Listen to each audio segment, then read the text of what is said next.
నువ్వెంత నీ 16 ఎంపీ సీట్లు ఎంతయా? నువ్వు పోతే మటుకు మాకేమైనా భయం అనుకుంటున్నావా ఏంటి? అయినప్పటికీ కూడా మాకు 277 మంది ఉంటారు. అవసరమైతే నేను జగన్మోహన్ రెడ్డిని నాతో పాటు కలుపుకొని పోతాను. ఓకే, మొదటి నుంచి కూడా ఆయన మాతోటే ఉన్నాడు, ఏ రకంగా అయినా మాతోటే ఉన్నాడు. ఆయన 4 కలుపుకుంటాం. అవసరమైతే నేను స్టాలిన్ కూడా అడుగుతా. పాయింట్ బేసిస్ మీద వెళ్దాము. నా చేతనైనటువంటిది కేంద్రం దగ్గర నుంచి మీ రాష్ట్రానికి ఇస్తాను. 2026లో నీకు ఎలక్షన్స్ కూడా ఉన్నాయి, నీకేం కావాలో చెప్పు, చేయడానికి ట్రై చేస్తానని స్టాలిన్ గారిని కూడా అడుగుతాను. పాయింట్ టు పాయింట్ బేసిస్ మీద అడుగుతా. ఓకే, స్టాలిన్ గారు ఒప్పుకున్నారనుకో, నువ్వు ఉంటే ఎంత పోతే ఎంత. మమతా బెనర్జీకి నాకు ఏదో పడదు అని చెప్పి మీరు అనుకుంటారేమో, ఆమెను కూడా పిలుస్తాం. పాయింట్ టు పాయింట్ బేసిస్ మీద అడుగుతాం.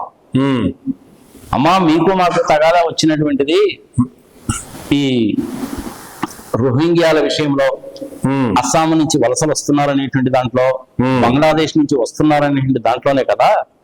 నేను నీకు అష్యూరెన్స్ ఇస్తున్నాను, అవసరం అయితే గనక మంచి స్ట్రాంగ్ ఫోర్స్ ని కూడా క్రియేట్ చేద్దాం. ఖర్చు మొత్తం కూడా మేమే పెట్టుకుంటాం. కంచెలు వేయడం, గించెలు వేయడం అనేటువంటిది కాదు.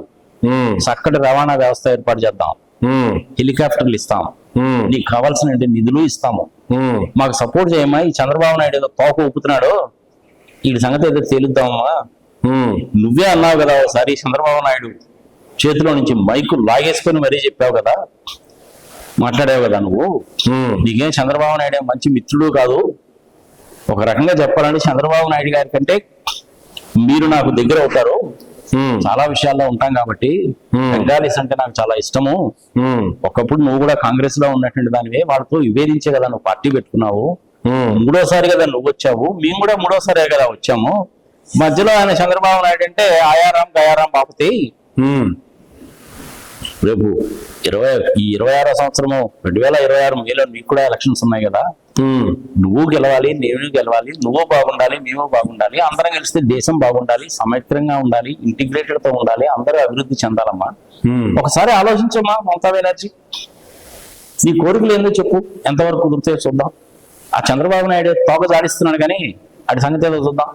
ఓకే, నువ్వే చెప్పావు కదమ్మా పెగాసిస్ సాఫ్ట్వేర్ గురించి. పెగాసిస్ సాఫ్ట్వేర్ కొంటారా అని చెప్పి నా దగ్గరికి వస్తే, కాదు చంద్రబాబు నాయుడు కొనడానికి సిద్ధంగా ఉన్నట్టున్నాడు, ఆయన ఏదో దాని గురించి మాట్లాడుతున్నాడు, ఎలా నువ్వే కదమ్మా చెప్పావు. దానికి మేము కూడా వ్యతిరేకమే కదా, ఆలోచించుకోమా ఒకసారి అని మమతా బెనర్జీని కూడా ఆయన కనుక ఒప్పించాడు అనుకో, ఓకే, అప్పుడు పరిస్థితి ఏంది చంద్రబాబు నాయుడుది? వాళ్ళ ఎంపీఏ చెప్పాడు కదబ్బా, కళ్యాణ్ బెనర్జీ గారు పార్లమెంటు సాక్షిగా మీతో కలిసి కనుక పోయినట్టు కనుక అయితే వాషింగ్ మిషన్ లో వేసి తిప్పి క్లీన్ చేసేసినట్టే కదా అని మీ ఎంపీ గారు కూడా అన్నారుగా.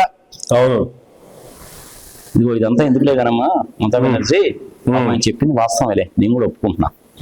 నాకు ప్రధానంగా కావాల్సినటువంటిది ఏమిటి? దేశ భద్రత, ఆర్మీకి ఫుల్ రైట్స్, రోహింగ్యా లాంటి వాళ్ళు దేశంలో చొరబడకుండా ఉండాలి, చైనా వాళ్ళతోటి పాకిస్తాన్ వాళ్ళతోటి గట్టిగా మనం ధీటుగా పోరాడాలి, పరిశ్రమలు రావాలి, అభివృద్ధి జరగాలి, సంక్షేమము ఉండాలి, అభివృద్ధి ఉండాలి, నేషనల్ వాటర్ గ్రిడ్ తీసుకొద్దామమ్మా. దేశంలో ఉన్న 30 నదులని అనుసంధానం చేసేద్దాం. ఓకే, ఆలోచించిన ఒకసారి. దేశాన్ని దృష్టిలో పెట్టుకో, అభివృద్ధిని దృష్టిలో పెట్టుకో, సంక్షేమాన్ని దృష్టిలో పెట్టుకో. ఆధార్ కార్డులు ఆధార్ కార్డులు అంటే దొంగ ఆధార్ కార్డులు పుట్టిన మొత్తాన్ని కూడా అవసరమైతే కాల్చిపారేద్దాం మనం, తప్పే ఉంది అందులో. నువ్వు దేశం కోసమే, నేను దేశం కోసమే కదా. ఈ చంద్రబాబు నాయుడు ఆయారాం గయారాం కదా, ఒకసారి ఆలోచించమ్మా అని మమతా బెనర్జీ గారిని కనుక కన్విన్స్ కనుక చేయగలిగితే, కాస్త డబ్బుల రూపంలో వాళ్ళకి ఏదైనా కేంద్ర ప్రభుత్వంలో 10 రూపాయలు ఎక్స్ట్రా ఇస్తే, అలవాటే కదా కేంద్ర ప్రభుత్వానికి. బడ్జెట్ లో ఏంటంటే ఏ రాష్ట్రాల్లో అయితే ఎలక్షన్స్ వస్తున్నాయో వాళ్ళకి 10 రూపాయలు ఇస్తుంటారు, ఎక్కువ ఇస్తుంటారు. ఆ పని చేశారనుకో చంద్రబాబు నాయుడు పరిస్థితి ఏంటి? అంతేగా. బెంగాల్లో ఎన్ని సీట్లు ఉన్నాయి? ఎంపీ సీట్లు 42 ఎంపీ సీట్లు ఉన్నాయి. అందులో మమతా బెనర్జీ గారికి ఎన్ని ఉన్నాయో తెలియదు. ఐ థింక్ బీజేపీ వాళ్ళకి 17 ఉన్నట్టున్నాయి. 42 - 17 అంటే మిగిలినట్టు వాళ్ళకి 17 సీట్లు ఎన్నిగా ఉన్నాయి, అది 277 వచ్చేస్తుంది. ఆ 17 సీట్లు అనేటువంటిది మమతా బెనర్జీ గారికి ఉన్నాయి కూడా వచ్చినాయి అనుకో, ఇంకో 20 సీట్లు, ఇంకొక 17 సరే ఆ లెక్క ఎంత వేసుకోది నాకు తెలియదు, నాకు గుర్తున్నది చెప్తున్నా. పోనీ 20 సీట్లు అనుకోబా, ఆ 20 సీట్లు కన్నా కలిసి అనుకో మమతా బెనర్జీ Hmm. 277 ప్లస్ 27 297 అయిపోవడం. అంతేగా. అక్కడ తమిళనాడు వాళ్ళకు ఉన్నటువంటిది 36 39 ఉన్నాయి. అక్కడ స్టాలిన్ కూడా ఆయన కలిసి అనుకో 300 దాటిపోవడం వాళ్ళది. ఇంకా మోడీ గారికి దిగులు చింత ఏముంటది, అమిత్ షా గారికి దిగులు చింత ఏముంటది. మేబీ ఇలా జరిగే అవకాశాలు కూడా ఉన్నాయంటారా? చంద్రబాబు నాయుడు చేసిన పని మూలకంగా అలాంటి జరిగే అవకాశాలు చాలా ఉంటాయి. బీజేపీ వాళ్ళని ఎప్పుడు కూడా అండర్ ఎస్టిమేట్ చేయబాక. ఓకే.